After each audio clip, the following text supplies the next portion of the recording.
almost unimaginable scale.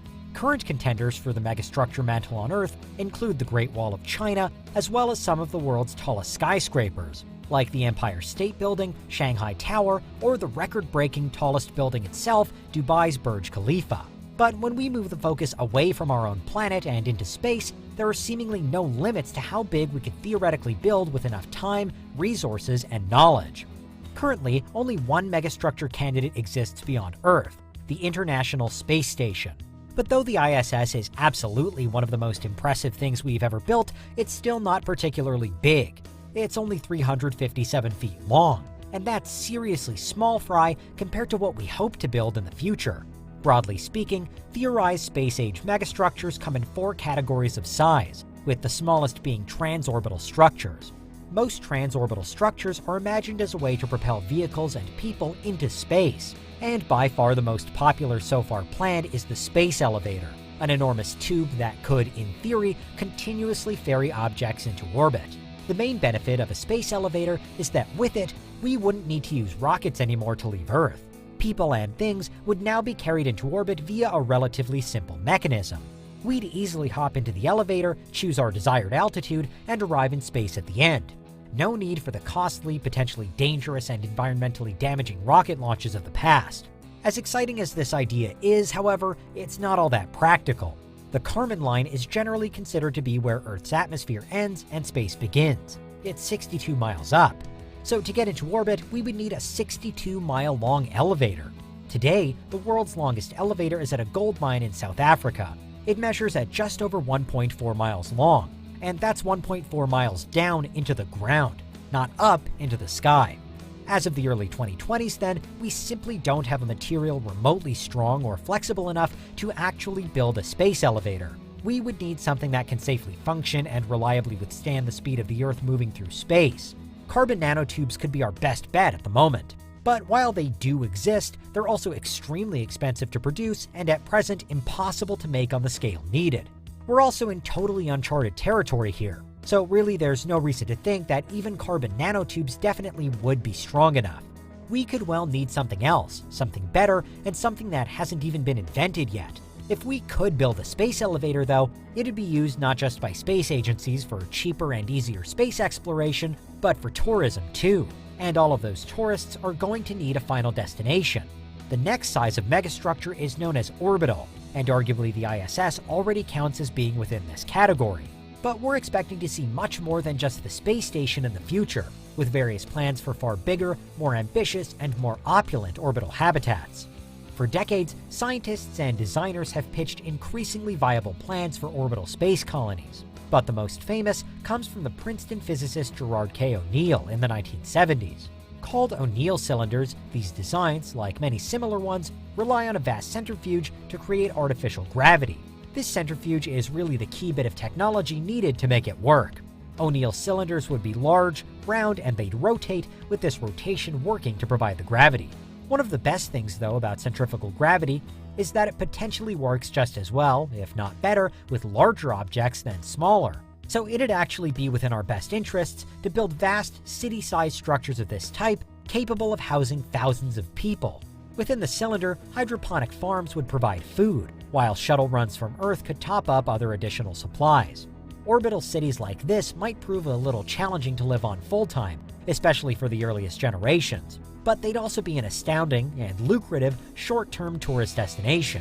O'Neill's ideas haven't been lost in the 21st century either. Today, Jeff Bezos and Blue Origin have set out plans to build a new age of space habitats based on O'Neill's designs. If you had the chance, would you want to live somewhere like this?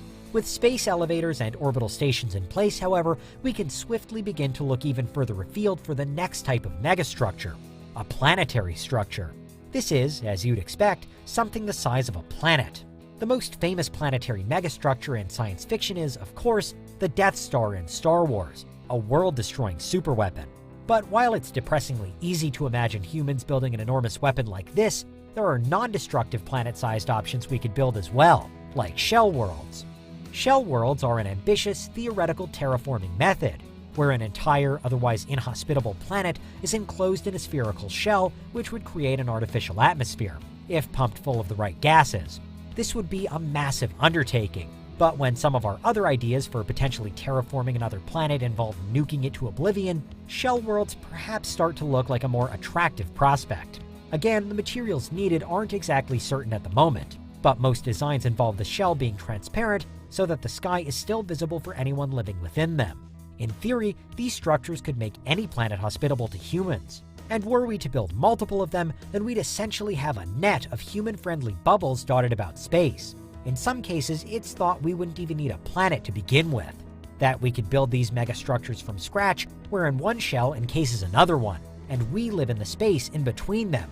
Shell worlds are a far future dream, but what a dream it is. Lastly though, we have one final step to make. And while a planet definitely is large, planet-sized structures still aren't the biggest we could build. Stellar megastructures theoretically exist on the stellar scale. These are the size of stars, and stars can be truly gigantic. Already, the Sun is the largest object in our solar system, but one of the biggest stars ever discovered, Scuti, has a radius more than 1,700 times greater than the Sun, and it's 30 times more massive too. Stellar engines are imagined megastructures that would harvest the power created by a star and convert it into energy we could actually use. The most famous is the Dyson sphere, a large structure built around a star that siphons off its energy, providing an unprecedented power source. Nuclear fusion is the reaction that happens within stars to keep them burning. We have artificially created fusion reactions on Earth before now, but they're so extraordinarily expensive and difficult to achieve that they aren't yet a viable power solution for humankind. Build a Dyson sphere though, and we needn't worry. We no longer have to artificially generate fusion. We could just tap into where it happens naturally. But arguably an even more outlandish idea than that is a Shkedov thruster, which would use the energy of an entire star specifically for propulsion. Shkedov thrusters, like everything else in this video, are totally theoretical right now, but there are some ideas as to how they could work. Once again, we'd be bleeding energy from a star, but then there'd be a huge hemispherical mirror, or light sail, to reflect that energy in whatever direction we desired, to create thrust and give us control. The scale of engineering we'd be dealing with here is astronomically huge, literally, but the benefits of the Shkedov thruster are similarly gargantuan. With one, we'd be able to travel at the incredible speeds that stars already travel at. The fastest star we've ever discovered, S4714, is currently flying through space at about 8% the speed of light. That's 15,000 miles per second. So imagine hacking into that level of power. To some, it's beyond belief, and it's certainly far beyond our capabilities at the moment. Realistically, we need the first breakout of the solar system before it can even be considered a possibility. But isn't that the beauty of theoretical designs like these? With enough time, resources, and knowledge to design and build stuff, there's arguably no limit to what we could create. But those are four especially exciting theoretical megastructures